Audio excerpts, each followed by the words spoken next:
All right, welcome back, everyone. After a long day at the Emergencies Act inquiry here in Ottawa to determine whether or not Justin Trudeau's use of the Emergencies Act was justified and necessary. We had a very long day today, and I'm here joined by Celine Gallus, a colleague of mine at Rebel News, and we will walk you through what went on today at the inquiry. Later on, we will also be joined by some lawyers and Tom Morazzo, fake lawyer for the Free Convoy. That's just a joke. He's an intern slash volunteer slash key actor during the convoy. So, Celine, how are you doing?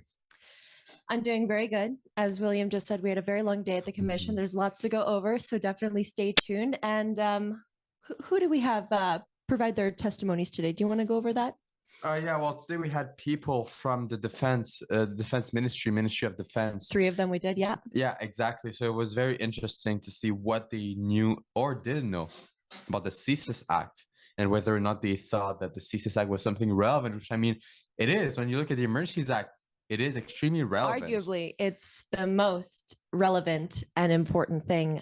It's the key. It's the key to all of this. It's that little piece of the puzzle that we're missing. But I mean, all the information's been provided, and yeah, well, we'll have a couple of lawyers later to be able to run us through the details of what went on today.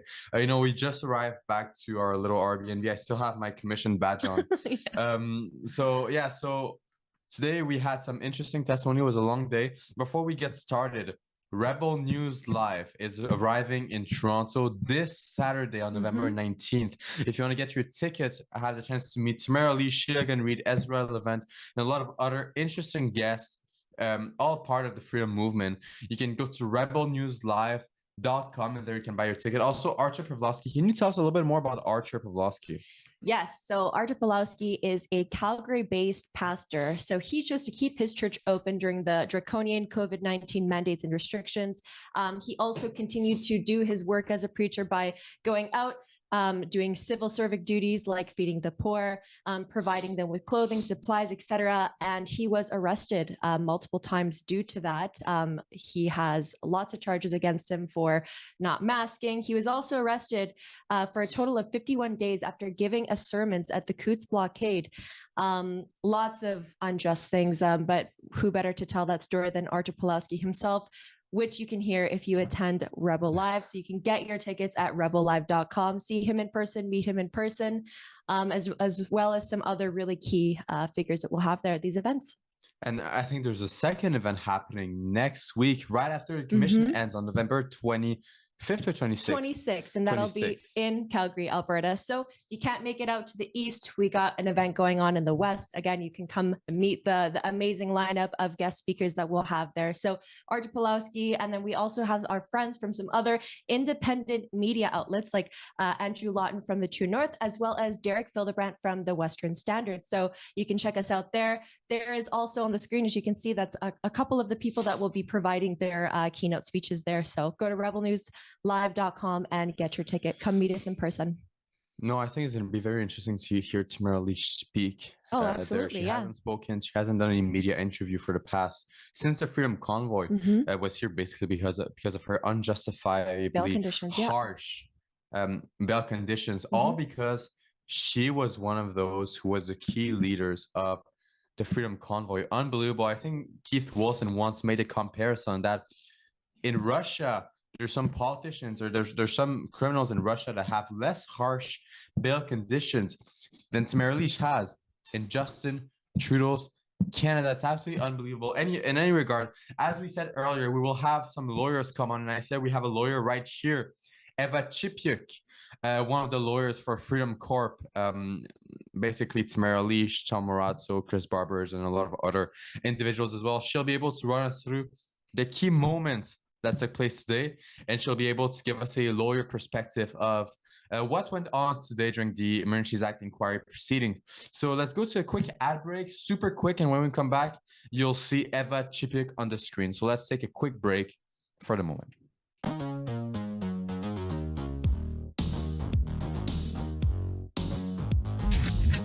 Freedom in the year 2022, for me, folks, it means the return of Rebel Live. Now, Rebel Live is an annual event we used to put on before the man, or was it the COVID Karen, made us shut it down during the pandemic years. It is a freedom fun fest, if you will.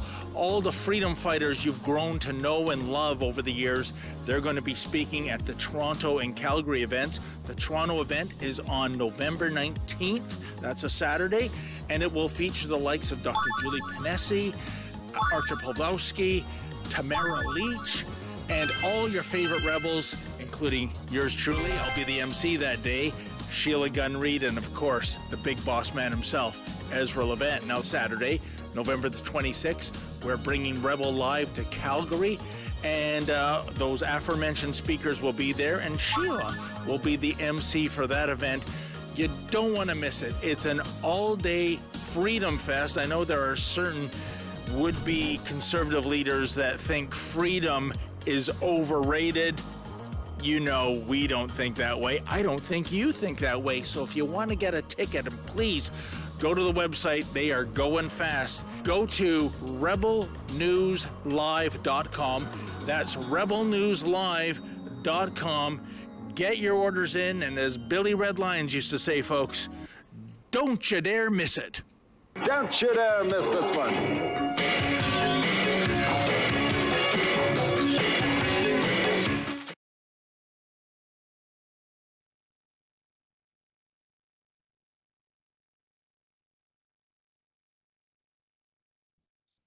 Rebel News technical difficulties. All right, let's start that over again. We have on Freedom Convoy lawyer Eva Chipiuk joining us today to discuss what went on at the Emergencies Act inquiry. Eva, how are you doing? All right. It was a really long day. I can't even believe we had the finance department up first. That seems like it was yesterday or last week, almost even now.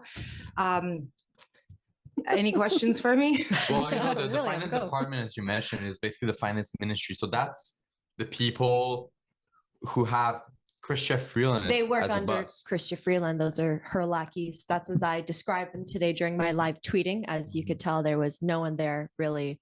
There's no head honcho, maybe apart from the main footman, being, his name has escaped me, the one in the middle that just was. Well, I believe that Michael Sabia, Deputy Minister. Deputy of Minister. Finance. So, that's right. Yeah, yes. Can you give us a quick rundown of, well, their testimony? What's the most important thing that we need to catch from their testimony? Ken, it was so long ago, and I'm trying to, that's why I was hoping you would shoot me a question. But what I do recall 110% is that for at least the first hour, they were going on and on about economic impacts because of the border blockades and the protest in general. And then under questioning still with the Commission Counsel, she is basically asked, she took them to a document, and it said that there were no significant impacts to the economy as a result of the protests. So kind of shot down basically the first hour of their evidence. And, you know, it doesn't take a genius to figure this out. And we had some of this evidence yesterday, is that when you lock down a country for 2 years, you're going to affect the economy. When you're going to add in an ArriveCan app that doesn't work for other countries, you're going to affect the economy. When you have a vaccine mandate, you're going to affect the economy. So these three massive things that weren't discussed, that massively affect the economy, weren't considered, were kind of disregarded. And yet a protest, if we're talking about Windsor Bridge, like 5 people, 5 days, and this is what we're talking about at the inquiry? I don't think so. Yeah, something very particularly disturbing that I found about something that Sabia said was that he made this border blockade, specifically talking about the one at Ambassador Bridge. He started talking about the real human impacts of that. Are you kidding me? Where's the evidence? To go over the last 2 years and the real human impact of the people that lost their jobs, lost their livelihoods, their lives. They experienced cutback budgeting, etc. You name it. People, not just in Canada, the whole world experienced that. And so the fact that he had the audacity to point out that there were real human impacts of other people due to the fact that these handful of people went to Windsor Bridge and parked their trucks there along the road. not even directly on the blockade. There's distance between the border, actually. It was insane to me. Yeah. It was, I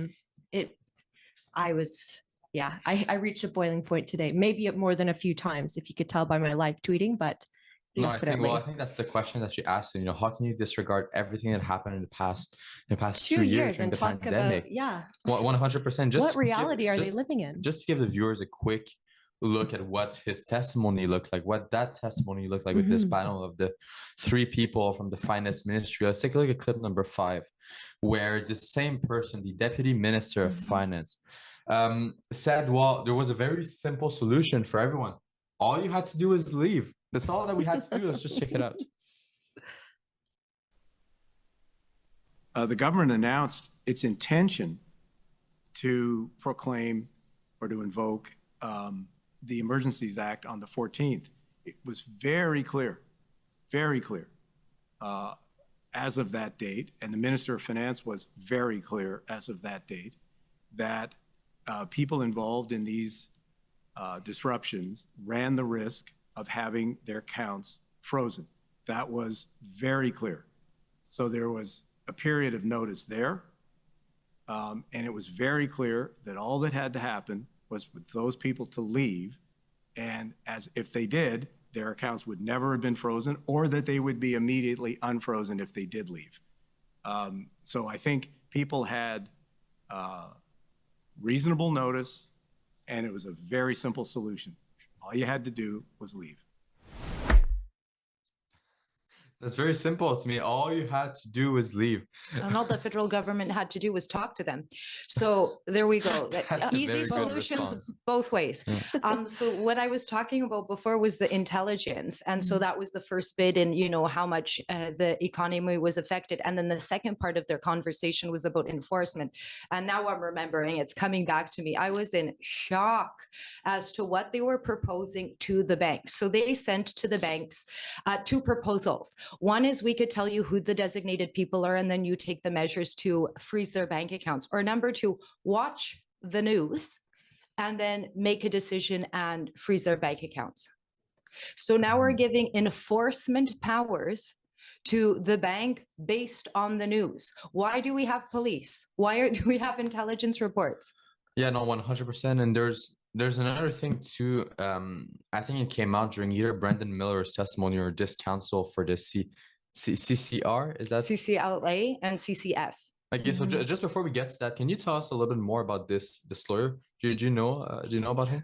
No, I don't. Okay, well, today, you know, we always praise Brendan Miller as being a great lawyer, but today we saw another lawyer also stand out from the crowd, the same lawyer who was cross-examining. What I do know about him, I could say, is his name is Sujit Chowdhury. That's who you just saw, and he is on. I think it is the CCF. Or CCLA. Well. There's a couple acronyms, but together with Brendan Miller, with the JCCF, CCLA, CCF, they're doing a judicial review of the Emergencies Act. So they've been in court since March in federal court, already arguing some of these things. So they've seen the issues that were arising, and he was making these arguments because this is a huge issue of government overreach that I think everyone is concerned about. Yeah, well, there's one question that I wanted to get to. I believe it was Brendan Miller. I believe it was during Brendan Miller's cross-examination. He was trying to ask whether or not the Freedom Convoy was a political process, was a political cause. You know, because donating to a political cause under our Charter of Rights and Freedoms is something that's protected because of Canada. We are supposed to have freedom of speech. That's something we're supposed to have as Canadians. Yeah. But the minister, the deputy minister, didn't seem to want to give a definite answer as to whether or not the Freedom Convoy was a political cause, which I mean, it is a political cause. That's what it is. What else should it be? What did you make of that line of questioning? Yeah, it was pretty silly, in my opinion. There was so much dancing around the questions today, and I don't know if they think that that's a good way of responding, but if you're a government official and meant to enforce and you're in this power position, you can't say you don't know these answers. That is incredibly irresponsible for these civil servants to be acting this way and to be talking this way. So he said, as a civilian, maybe that's what it is. Well, if you're going to start enforcing, figure out what the issue is first. Don't come to an inquiry about the Emergencies Act without the answers. No, for sure. I do agree that there was a lot of dancing around the question, not answering the straight question. How did you notice that as well? Oh, don't get me started. Don't make them subjected to just, okay, actually, yes. So 100%, I would, yeah, thanks for asking me that. Like, are you serious? That's all I saw today. It's actually alarming because that's actually starting to increase. I'm realizing is that there's almost like there was a bit of a standard during the beginning, right? Those things weren't allowed. People weren't really doing them. If they didn't know how to answer a question, it was far and few in between. They didn't know how to answer the question. Now we're seeing consistently they're even like just getting a rise out of the people around them, making really smart mouth comments, and just, you know, either being really forgetful, like we saw with Brenda Lucky having potentially even issues with her memory, which she should probably go and get checked out as a commissioner of the RCMP. That's pretty crazy.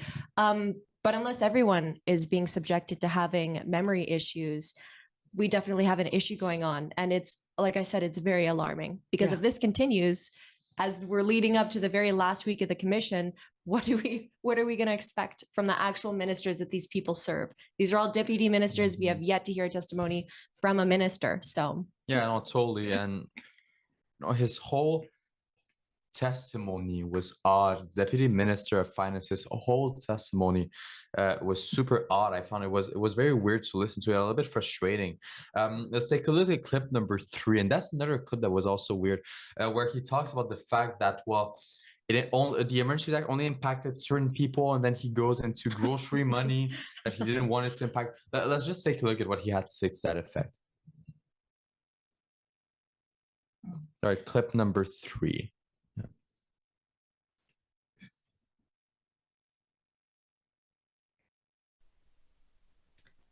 Police witnesses who've said they saw your measures work because they heard of people getting calls back from North Battleford or whatever, come home, the account's frozen and I can't buy groceries, right? That the police saw that as your measures working because they were affecting people who had nothing to do with the protest other than that they were family members.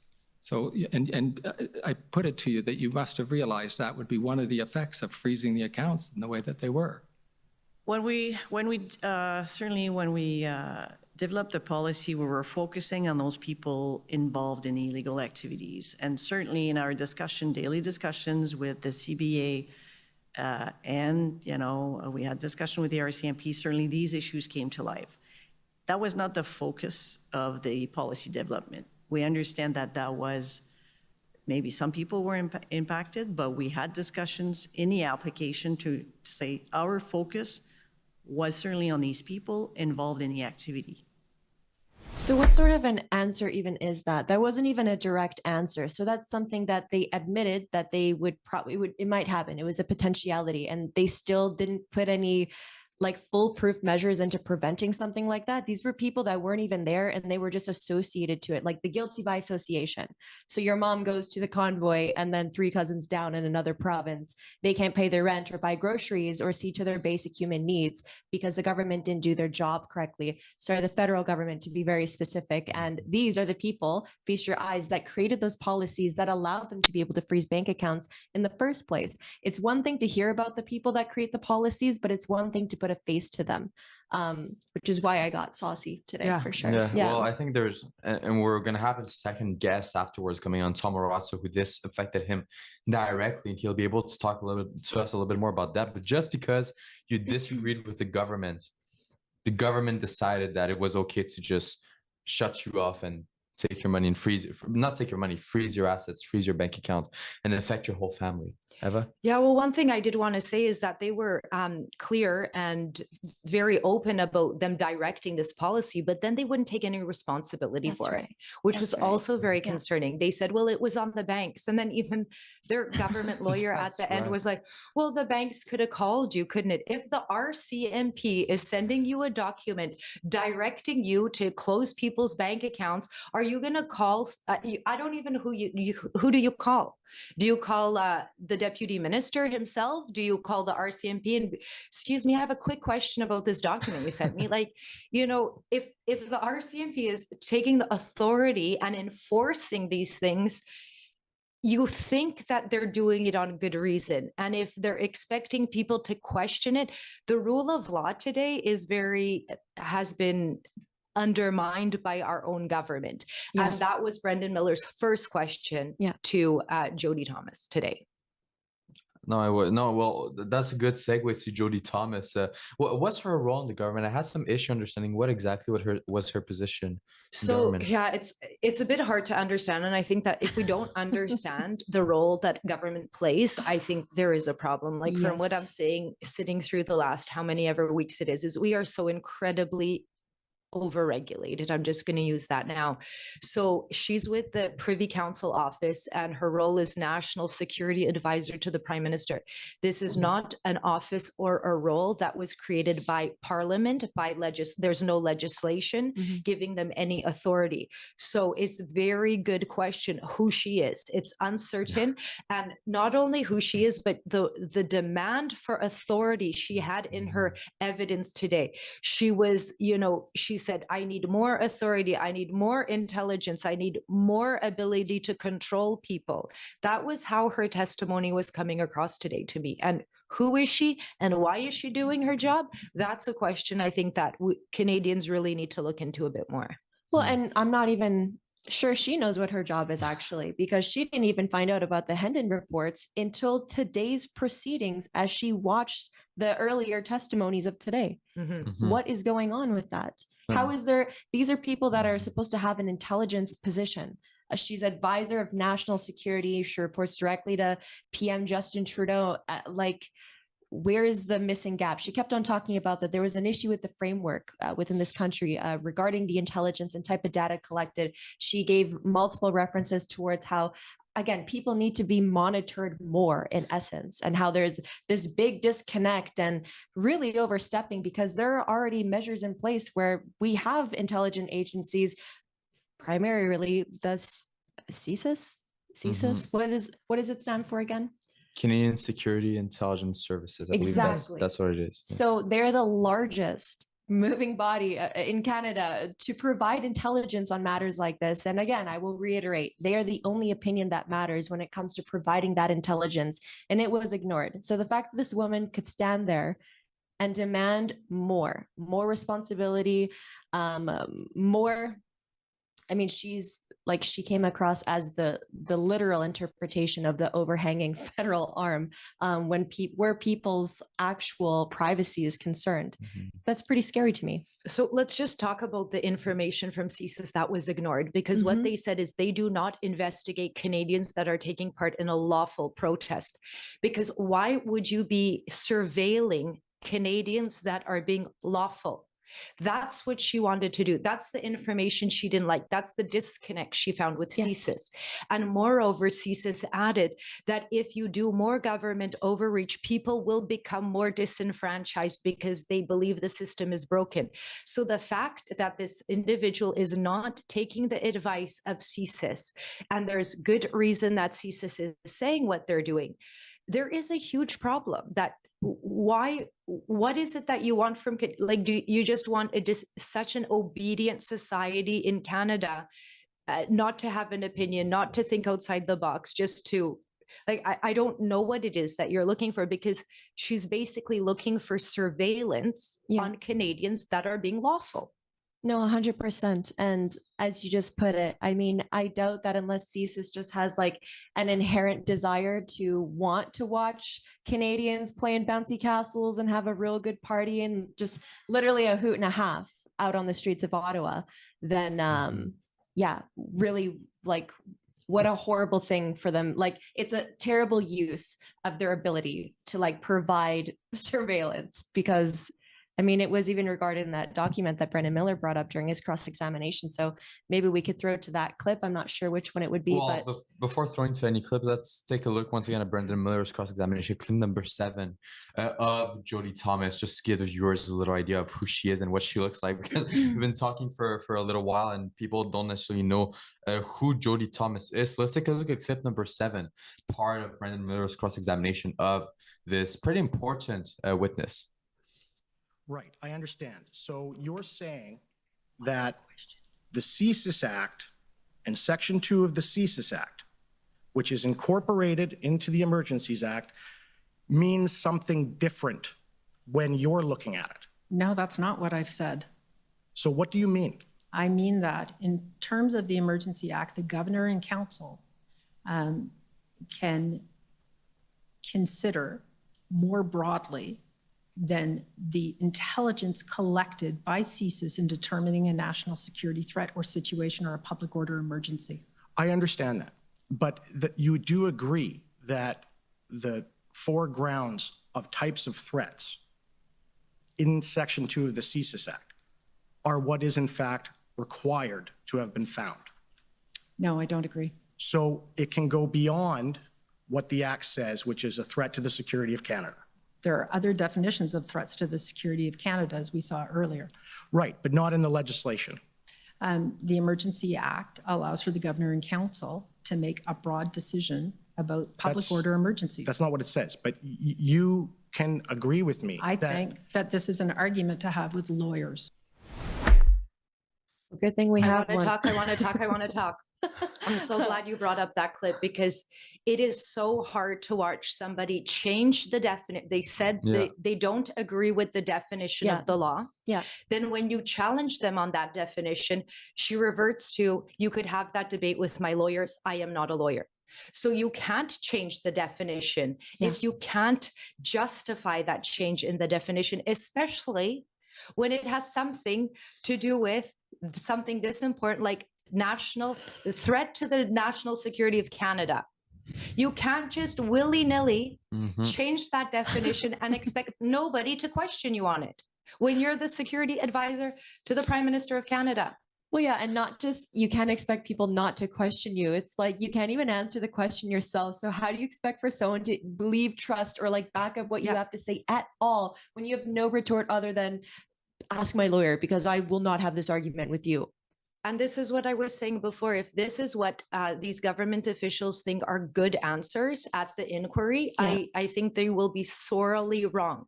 You're coming to an inquiry. You're meant to provide information. And this is another thing Brendan Miller had to do today with the finance panel. He had to explain to them, you understand we're here to talk about the circumstances that justified the invocation of the Emergencies Act. That's why we're here. We're not here to have a fun time at this commission. It's about gaining information. And if you have no information, this is not a good thing for you. Yes. No, 100%. And it's always changing blame, switching the blame from one person to the other. All right, Eva, I'd love to have you on more, but we have another lawyer in the room who's ready to come on the show. Any last words for us about the commission? Anything that we missed? Any relevant detail or something? Any relevant comment? No, but again, I don't want to leave it on a negative note. I think that what I hope this commission is doing and this inquiry is opening up the eyes of Canadians. It certainly opened up my eyes to be way more involved in politics and to make sure that we're holding these people to account. So the words came up today, hold the line, that rhetoric, that violent rhetoric. What it is hold the government to account. And I'm going to be asking all of Canada, we really need to do that moving forward because this is not a good place. Right, totally, Eva. Well, thank you so much for coming on. Let's throw to a quick ad break, and when we come back, we'll have a second lawyer on the live stream. Let's throw to a quick ad break. Freedom in 2022 is your right to disagree with me anytime on anything, in your heart, online, or in the public square. Freedom in 2022 is also your right to live your life however you see fit without hurting me or, for that matter, being bothered by me. But freedom in 2022 is in very real danger under constant attack by Justin Trudeau through his censorship bills, his attacks on gun rights, his attacks on farmers, and his attacks on peaceful protesters. These people have even tried to denormalize our flag. At Rebel News, we're not afraid to have dangerous discussions that Justin Trudeau, the media, and big tech censors say we're not allowed to have. And we want to have them with you at our upcoming Rebel Live events, first in Toronto, November 19th, and again in Calgary, Saturday, November 26th. I'll be there with dozens of other Rebels and Rebel-adjacent free thinkers, and I hope that you'll join us. Just go to rebelnewslive.com to get your tickets today, but do not sleep on this, because these tickets are going fast. See you soon.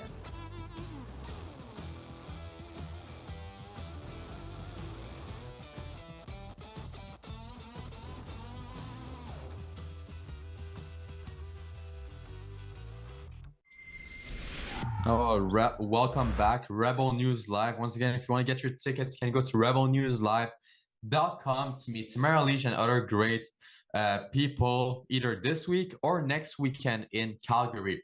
All right, we have on Hatim. Is that how we pronounce your name? Yeah, Hatim. Hatim, yeah, a new lawyer, a new face on the show, basically, not a new lawyer, a new face on the show that's joining us tonight. He cross-examined the first panel of witnesses this morning from the finance ministry, finance department. Mm-hmm. Can you tell us a little bit more about yourself? Sure. I'm a lawyer with the Justice Center for Constitutional Freedoms. I've been with them for a year now, dealing with, mostly COVID stuff has kind of been the big thing, but free speech cases as well. Yeah. So you were granted standing in the Emergency Act inquiry alongside the TDF. Is that right? Yeah, we share standing. It's the Justice Center, the Democracy Fund, and Citizens for Freedom. Great. And what is your main takeaway? Like, if you could summarize, give us a quick rundown of everything that happened today. We already heard Eva say, but from your perspective, what was the most important thing we heard today? What was your general impression of how it went today? I think the biggest thing we heard was from Jody Thomas, who's the Prime Minister's National Security Intelligence Advisor. So far, she is the strongest support we've heard that there's actually a national security threat and that the Emergency Act was met. And yet she, under cross-examination by my colleague Rob Kittredge, agreed there was no serious violence. And although she argued about the definition being met, when it's broken down and it's actually put to her, she agrees that all the components weren't there. Mm-hmm. Well, because it's one thing to claim violence is occurring, and then it's another to back that up and have actual evidence. I see that we have a clip here that we can go to right now, and we can take a look at that. Oh, okay. Well, never mind. We're not going to do that. But yeah, we can get to it later. After. Well, no, and it's exactly that. When you are proposing that something as serious as violence took place, and then you can't actually give proof, tangible evidence, because the narrative becomes broken down that easily. What's your opinion on stuff like that? We've been seeing that a lot, right? Like, it's crazy. Yeah, I think there was a powerful moment where she was asked if there was serious violence. She said it depends on your definition. Yeah, violence was continuous throughout the protest. So then Rob asked her, okay, well, what was the violence? Yeah. And then she resorted back to honking, fumes. Maybe some people got harassed in the street, but certainly not a national security threat. Definitely not. And it's the same rhetoric that we've heard. It's all the microaggressions of the supposed residents. I know some people are mad, but also keep in mind that hundreds and hundreds of residents in Ottawa actually housed the truckers and the supporters and provided them food and clothing and gave them a place to sleep. So we're not talking to any of those people, right? But microaggressions are a thing, right? No, 100%. And, we don't have the clip of your cross-examination of the witnesses this morning. Can you give us once again a quick rundown of how that went? What basically was the main takeaway from that cross-examination by you specifically? Yeah, so the big point that I think I was getting at and that I think came out was that what exactly made this behavior something that should make people subject to having their accounts frozen? And so the witnesses talked about the idea that, oh, well, you know what, there's a gap in the legislation. It didn't apply to crowdfunding, so that's what we did. Yeah. But I think it's important to clarify that that's not the only gap. I mean, the donated funds would go through a bank account anyways. The real issue is that the Proceeds of Crime, Money Laundering, and Financing Terrorism Act doesn't apply because there was no terrorism, there was no money laundering, and they weren't the proceeds of crime. What made this conduct illegal was the fact that the government declared it illegal. Yeah. And so I asked the panel about, this is a new area of conduct that was defined by these regulations. And the response was, well, but it was illegal conduct. Well, what made it illegal? The regulations made it illegal. Yeah, the emergencies act that were invoked right after you said it was illegal, right? That's right. Talking about, bank account frozen and GoFundMe funds frozen and donations funds frozen. Let's take a look at clip number 4, where it's basically Deputy Minister of Finance Michael Sabia, who said to the commission that there were, quote unquote, no accounts frozen. Very weird to hear that. Let's take a look at that. Individuals who had their accounts seized and subsequently those accounts were released to them, nonetheless have had lingering effects on their credit history because of mispayments. But you're talking about people here that were involved in unlawful activities. Well, ma'am, that's not true. I mean, I think you've just said yourself that it was donors. To our knowledge, no donors were affected by this, the order. There were no accounts frozen. To the best of our knowledge, based on the information that we've received, there were no accounts from donors that were frozen. And the long-term effects on credit histories, that's not something that concerns you at all? I think that's an issue for I think that's an issue for the financial institutions and how the financial institutions administer these things. So, you work in finance and it's your job supposedly to know these things. And again, it's that hot potato that we've seen that's just been thrown in another direction because no one wants to take responsibility for the part that they played in the invocation, the unjust invocation of the Emergencies Act, I might add. What was your takeaway from that? Like, what was it we were all there in the commission today, but to hear that again, what do you think of it? Well, there was a big issue that came up under a few different cross-examinations about the issue of freezing donors' accounts. Well, they say that was never our intention, but they're the ones who put the input to actually get these orders drafted. And the way they're drafted, they apply to donors. And even more than that, they put a duty on banks to make sure that they have no dealings with donors. And on top of that, there's a bit of a contradiction there because he said that earlier in their testimony, they said they didn't get specific information on bank accounts being frozen. They got some general stats, but they don't know individual people's accounts were frozen. So he's saying that they don't know of any donors' accounts were frozen, but they wouldn't know that anyways because, I mean, you called it a hot potato, and that's a good image because, they made the regulations. They hand that power off to the RCMP. The RCMP makes a list of people. They hand that off to the banks. And then the banks are responsible for the last step. And each, between the RCMP and the Department of Finance, each of them can say it wasn't me. Exactly. And, there was actually a document that was brought up today as well.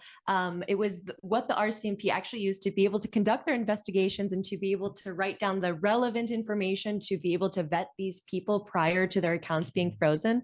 And we don't even know who made the document because no one would take responsibility. In fact, all 3 people in that panel actually said that they had never seen that document before. And they're the ones that created the legislation to actually be able to freeze people's accounts. I mean, Miss Jacques in particular, I found her, if I can be so bold as to say, definitely the weak link in that panel of 3, because anything that she couldn't actually retort or dance around as well as the others, we saw Sabia come in and say for each and every single time, redirecting her questions. And so she is the one primarily that deals with creating those policies. And the fact that her answer was like, I have no idea what's going on. What is your job?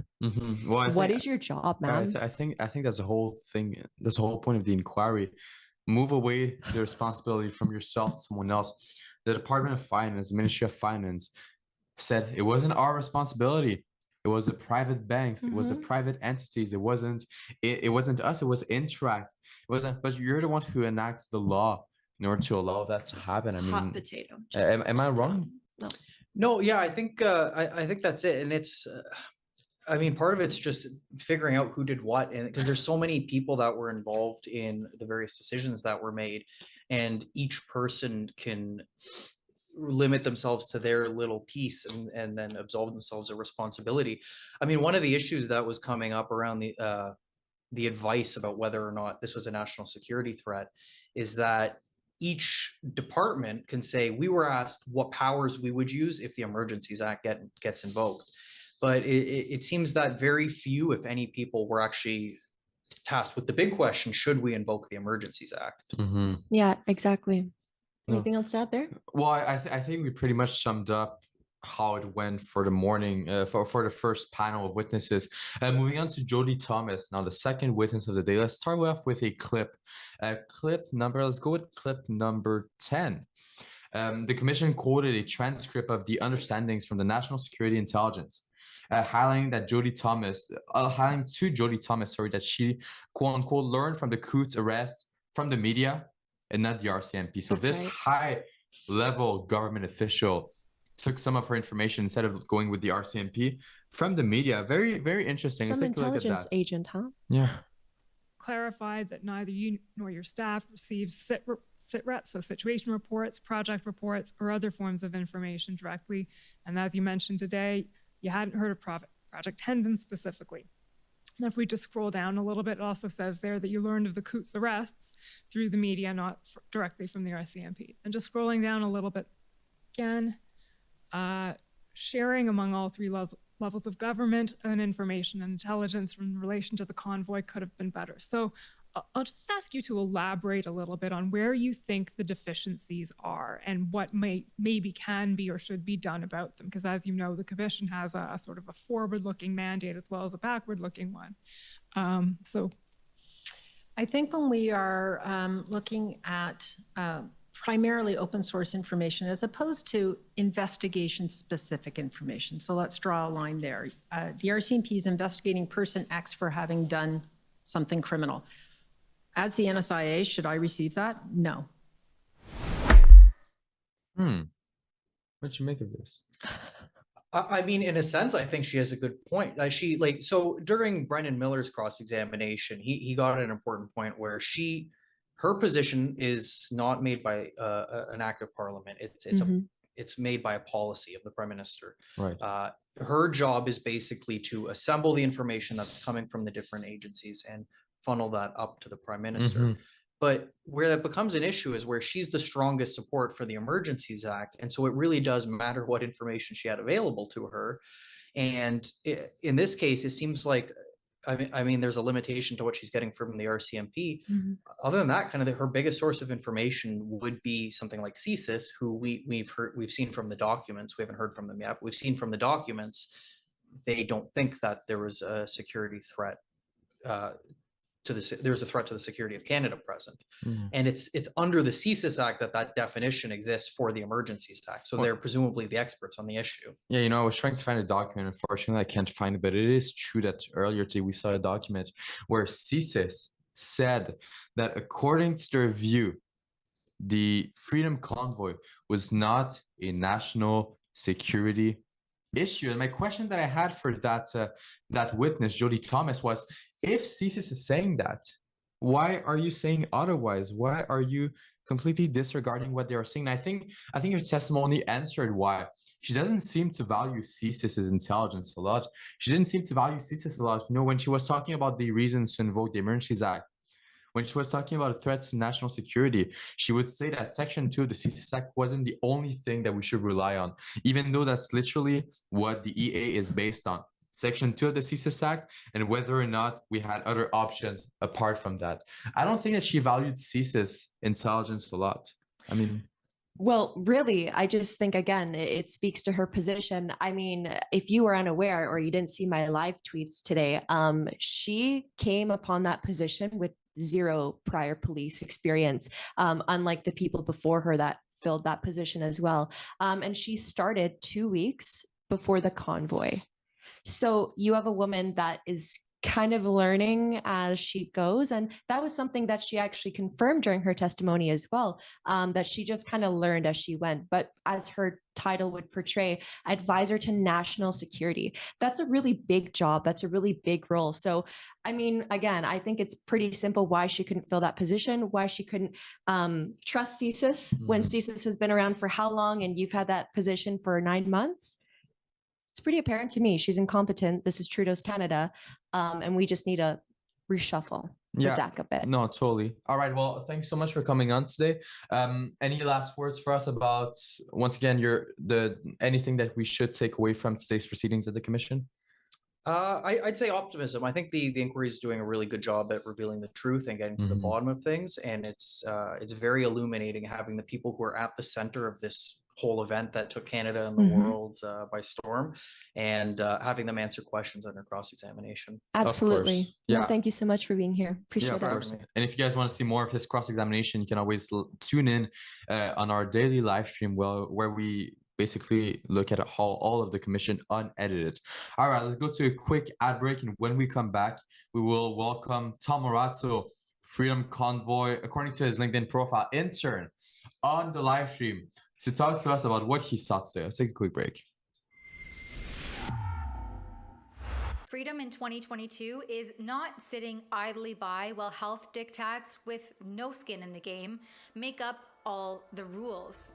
If you're like me and want to play an active role in upholding civil liberties and freedoms for all Canadians, for our children, and eventually our grandchildren, then come out to our Rebel Live event and get to know us in person.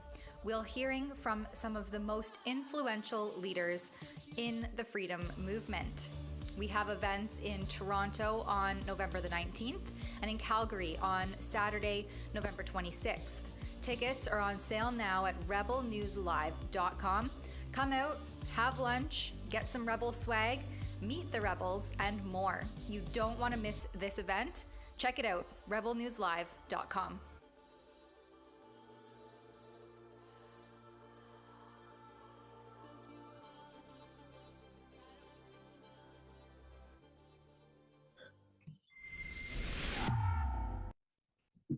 All right, everyone, we've got Freedom Convoy. I always call him an intern because on his LinkedIn profile, it's written intern right next to Freedom Convoy. But I guess key persona, key figure, Tom Morazzo. Tom, how are you doing?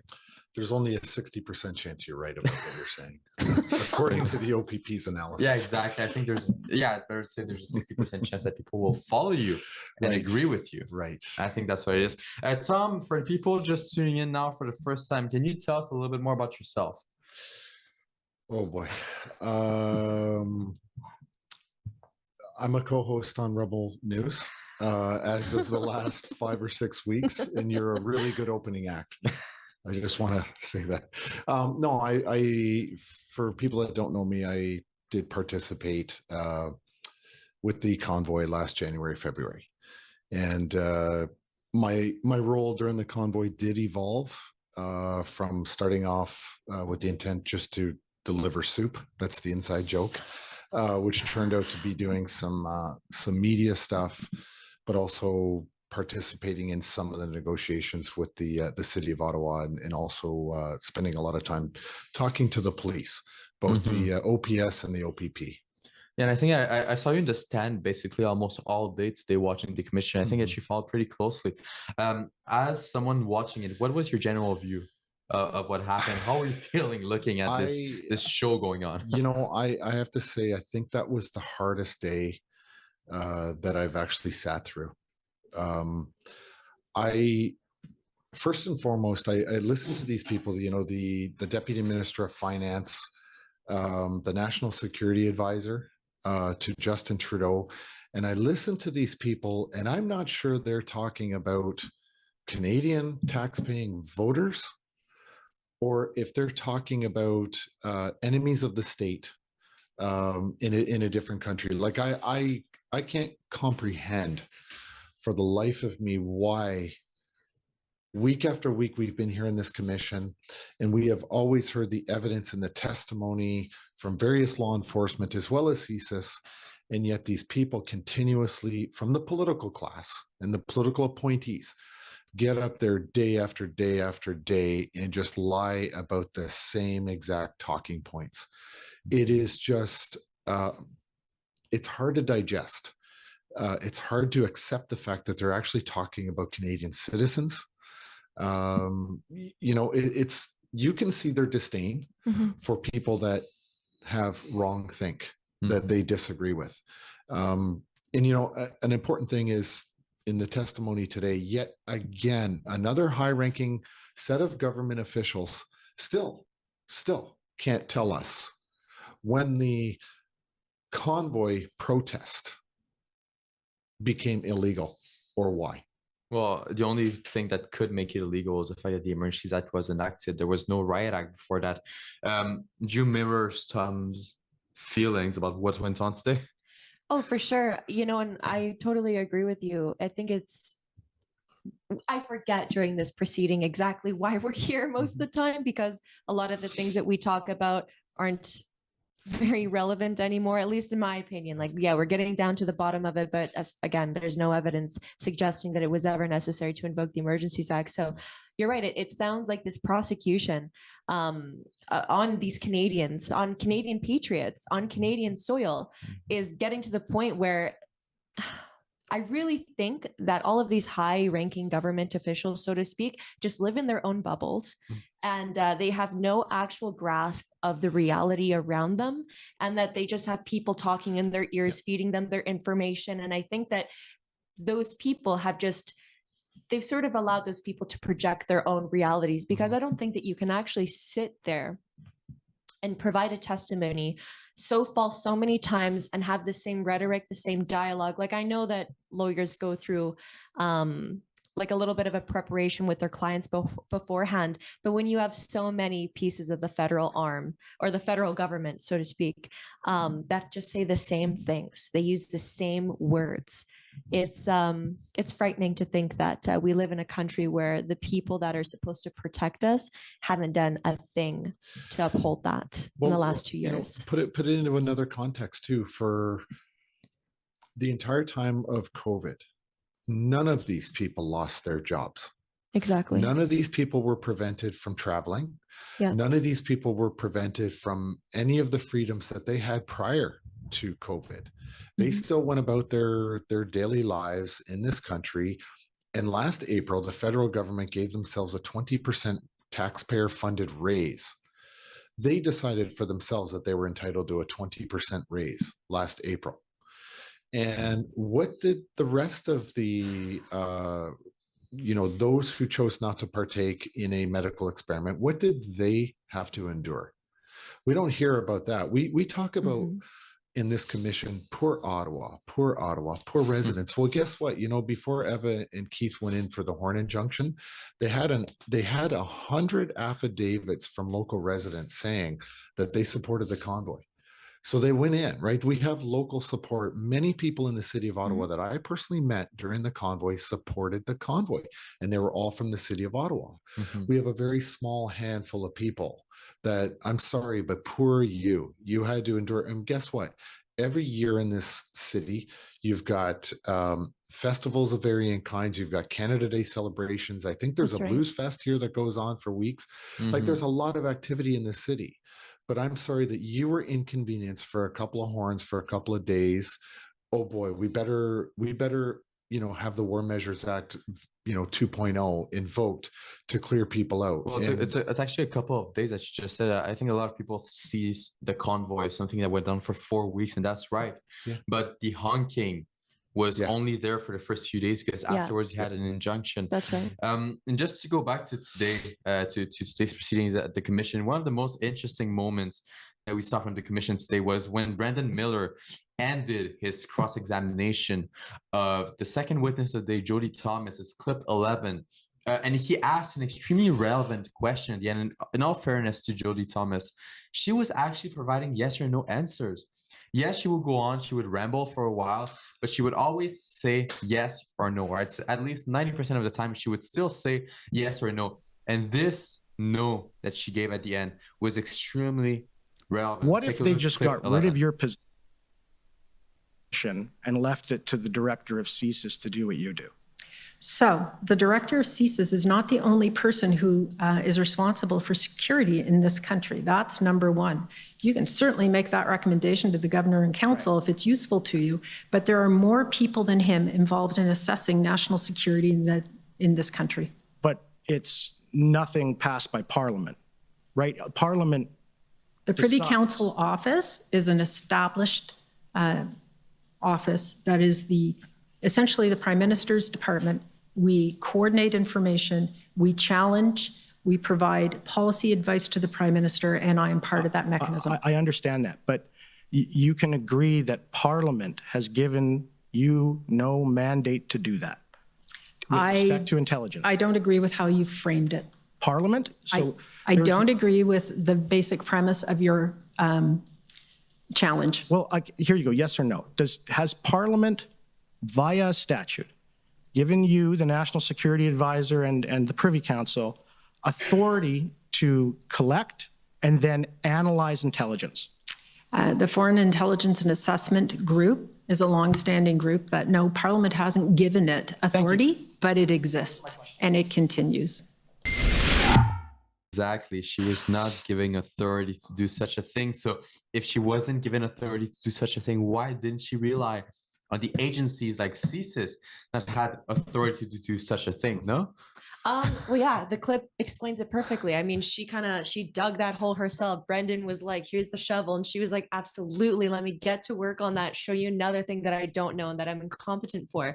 I just love how he just closes his laptop prematurely because he knows exactly what they're going to say. Like, he picks and chooses his moments. Yeah, that's all I have to say. Apart from Brendan, it was really hard to watch again, to be honest. Well, I mean, you break it down in another way. You know, she talks about foreign intelligence gathering and analysis and all that kind of stuff, but he was really trying to get at, what about domestic? And her response, really, from what I was listening to, I was kind of surprised. She's like, well, I'm actually trying to get more power and control to do domestic stuff, right? And you know, but he said, well, you actually don't have any authority to do what you're doing anyway. That falls under the purview of CSIS.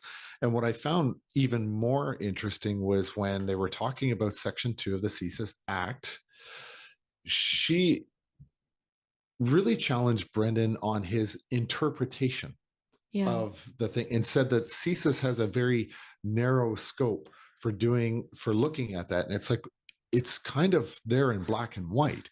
It either is or it isn't. Yeah. You can't kind of say that it's not. And he went through the entire law enforcement, intelligence, and CSIS apparatus, you know, RCMP, CSIS, the comms people, the signal intelligence people, and even he didn't even mention the OPP. But you have all these intelligence people, and she says, well, they're various inputs. They're just inputs.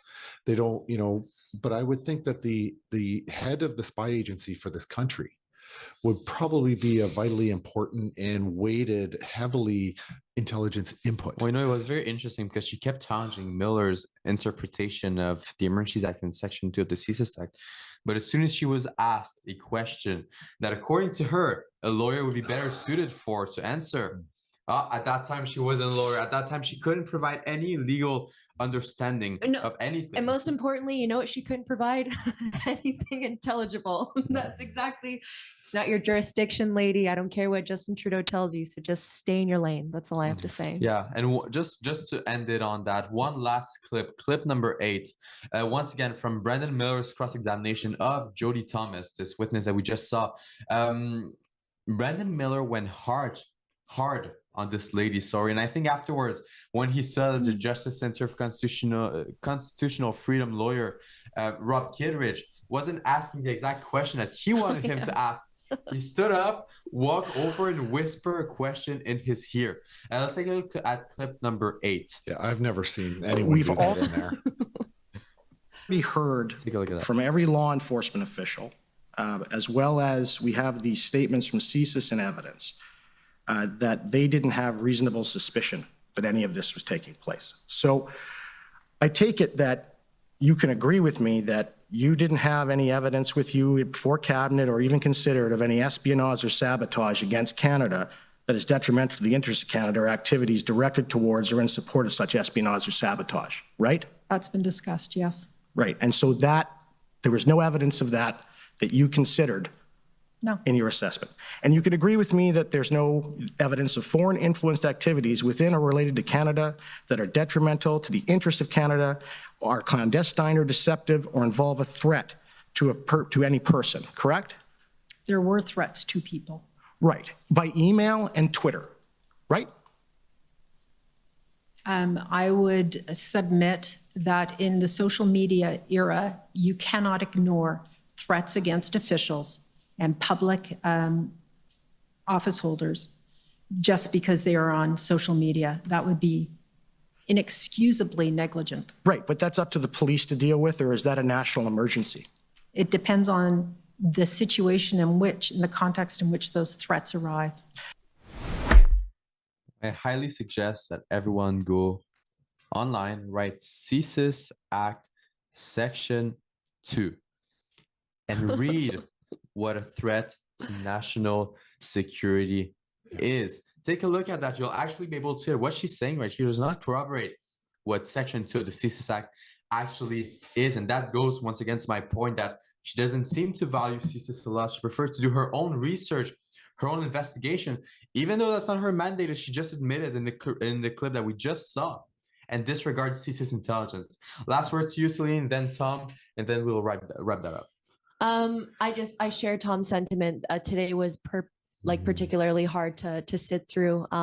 Specifically this morning, listening to the three deputy finance ministers. But I feel like I was revived after Brendan Miller cross-examined him, and then particularly in the clip that we just watched. It was very uplifting. You know, again, to hear these people who don't really even know whole heck of a lot about their own job. I mean, I don't expect them to know a lot about what actually went on when the convoy was here, about any of the blockades. So I guess it's just that, I want to end it on something optimistic as well. So I think that this definitely has been, it's opened a lot of eyes for Canadians, for myself as well. I definitely share that sentiment. I think this is why, as a younger person, I can speak to the fact that they don't really do anything in schools to primarily usher people that are young to get into politics or to be interested in politics. In fact, I can say I was deterred from them at a very young age because they made it so heinous and hard to understand when, judging from what I see in this room, the commission, actually, to be more specific, it's very simple. And I would usher anyone of any age, but primarily if we have anyone of a younger audience, if you're not sure about any of these things, do your research, get involved, make choices, be able to lend your voice towards a side that's going to be able to project what you want to see go on in your country, because I don't think anyone likes what they're seeing right now. And that goes for anyone, regardless of where you stand in position to the convoy in Ottawa. So I'll pass it off to Tom from there. All right.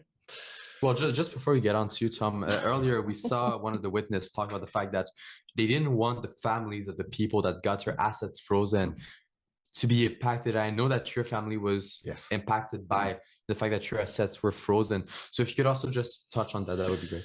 Yeah. So one of my children has a very severe heart condition, multiple open heart surgeries, right? Needed medication. My son, he doesn't reside with me. And during the Emergency Act, when my bank accounts, my credit cards, everything that had my name on it was frozen, my credit card was on file with the pharmacy. And so he couldn't get his heart medication. Okay, what did my son have to do with what the banks watched on CTV or Global or one of these, and then decided that it would be okay for them to go after all of my financial assets? Those are my assets. I earn those, and those are mine. And here's the thing. To this day, there was never a warrant for my arrest. I've never been charged. I've never been convicted. I don't own a truck. I didn't violate a horn injunction. What I did during the convoy was to try my best to work with law enforcement to make sure that that convoy was responsible and safe. And they decided that they didn't want to hear from Canadians because, as we said, it's still to this day, we don't know when they determined that it was illegal or why or how they did it. They just say that it's illegal, but they never really justified or proved that it was legal. They certainly have never met the threshold of Section 2 of CSIS. So how is it that now all of a sudden my son's life is put in jeopardy? And this is what every Canadian in this country, whether you supported the convoy or not, should know, that if you disagree with this government right now, they will take extraordinary measures, because now they've set the precedent to do it. Now they've actually created this situation where the next time you You, for example, refuse to have sex with your boss, right? This is what we're talking about. It's not about COVID. This has always been about following the law, about informed consent, and about your right to choose what is right for you in bodily autonomy. And, you know, they brought up the rule of law. And Brennan asked her what she meant by the rule of law. But here's the thing. If you tell truth to power and you disagree with that, the onus now on the victim is to somehow be the one who corrects their behavior. And I know it's a very crude and disgusting comment about having sex with your boss, but we're living in a world that if you don't do what the authorities in this country tell you, you're the one who are going to suffer for it. Mm-hmm. I lost my job because I questioned the mandates, not because I refused to get it, but because I questioned it. Exactly. No. This is the world we live in, and this leadership starts at the top and it works all the way down through this government and at every political level in this country. And we're in trouble. Yeah. We are desperately in this trouble. And that's why we can't let it happen again. As Canadians as a whole, we have to stand together, stand on guard for the. Yes. I said that today when the finance deputy ministers talked about how the Canadian reputation was ruined with the U.S. I just reminded people that the past 2 years we didn't stand for a whole lot, but it was Canadians that made this happen, that brought the convoy together after the federal government locked people down for almost 2.5 years. In total, convinced them that their friends, families, and neighbors would get them sick so that they would be okay with locking themselves in their houses. And that's just to the degree that they went this time. So just to retort what Tom says, what would happen if we allowed them that ability again, if we consented, if we gave in to the fear and the propaganda that they spread? Not a whole lot of good. So yeah. No, definitely. Well, thank you so much, Tom, for coming on tonight. You also spoke about, illegal. Everyone watching, you had 2 homeworks tonight. Go read Section 2 of the CSIS Act online, and also check out the Riot Act, and check out what the Riot Act does. What is the purpose of the Riot Act? And here you've got some interesting information as well. So Section 2 of the CSIS Act and also the Riot Act. Go check that out tonight. Thank you to everyone who's been joining us. I know it's pretty late tonight. Thank you to the people behind the camera. Thank you, Celine, for being here today. Thank you, Eva. Thank you, Tom. And we will see you all again tomorrow. All right. See you. Thank you.